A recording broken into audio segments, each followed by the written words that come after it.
Hello everyone. 22 दिसंबर को NDA का और उसके साथ साथ सीडीएस का भी नोटिफिकेशन आ गया है। ठीक है, आप इसको यूपीएससी की वेबसाइट से देख सकते हैं। तो कुछ चीज़ें हैं जो मैं हाईलाइट कर देता हूँ। जैसे ये एग्ज़ाम जो है अगले साल 10 अप्रैल को कंडक्ट किया जाएगा और 3 महीने का समय है आपके पास। जनवरी, फरवरी और मार्च का समय है आपको प्रिपेयर करने के लिए। लास्ट डेट जो है, जो आप फॉर्म फिल करने के लिए आपको चाहिए, वो है 11th ऑफ जैन।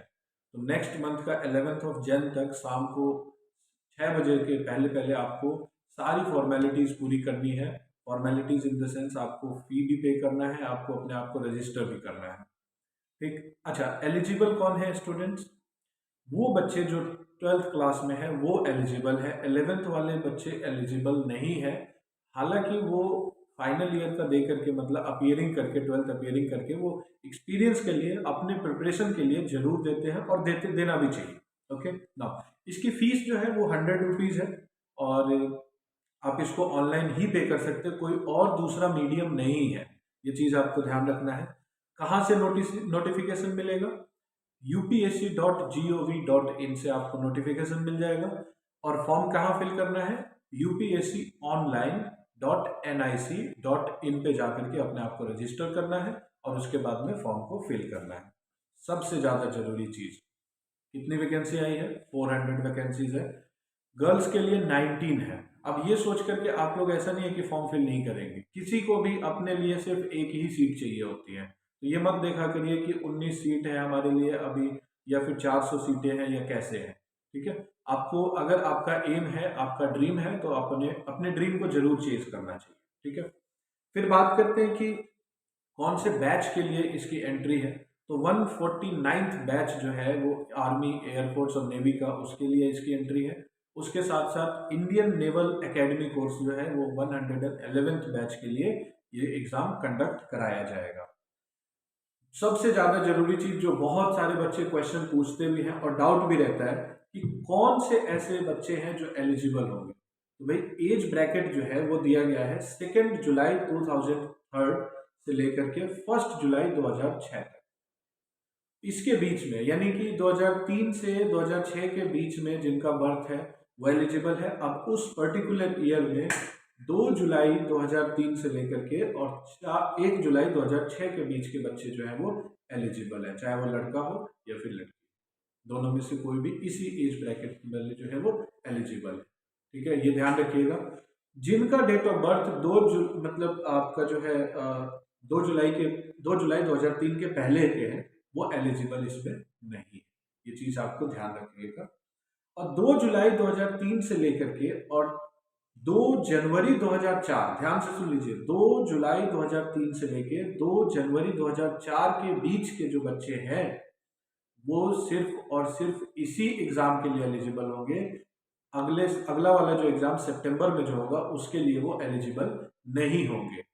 जिनका डेट ऑफ बर्थ 2 जुलाई 2003 से 2 जनवरी 2004 के बीच में आता है, उनका ये लास्ट अटेम्प्ट होगा।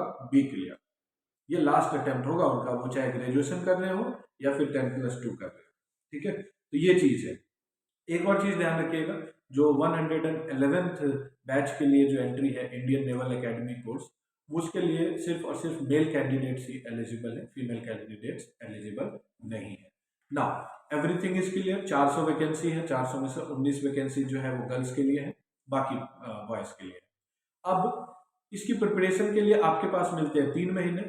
10 जनवरी 2022 से हम लोगों ने जो है वो अपना बैच कमेंस करने का प्रोग्राम किया है। अब इस बैच में क्या होगा, ये 3 महीने का कंप्लीट कोर्स होगा और 10 जनवरी से स्टार्ट होगा। क्या कराएंगे हम इसमें? हम इसमें कराएंगे सबसे पहले आपको सिलेबस। कंप्लीट सिलेबस को जो है वो फर्स्ट 2 मंथ्स में हम लोग कवर करने की कोशिश करेंगे, 2.5 मंथ्स में। फिर इस कोर्स के दौरान जो है आपका क्लास टेस्ट होगा, टॉपिक वाइज टेस्ट होगा और उसके साथ साथ जो है आपका सब्जेक्ट वाइज टेस्ट होगा।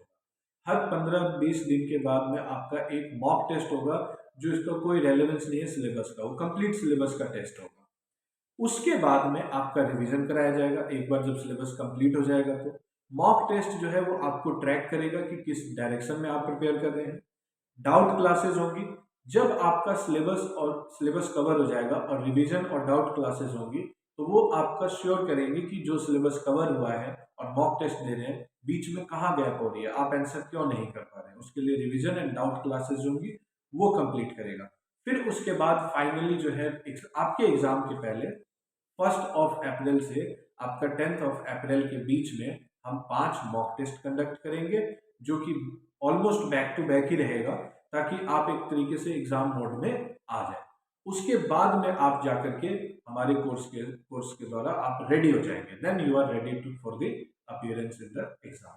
तो इस तरीके से हम लोग जो है वो कंडक्ट करेंगे, और ये कोर्स जो है वो 10 जनवरी से स्टार्ट हो रहा है। तो अब ये मत करिएगा कि मतलब जब स्टार्ट हो रहे हैं तभी आकर के देखिए। अगर आपका डिसीजन है कि कोचिंग करना है, ऑफलाइन लेना है तो ऑफलाइन, ऑनलाइन लेना है तो ऑनलाइन, आप जो है हमारे बैचेस को ज्वाइन कर सकते हैं।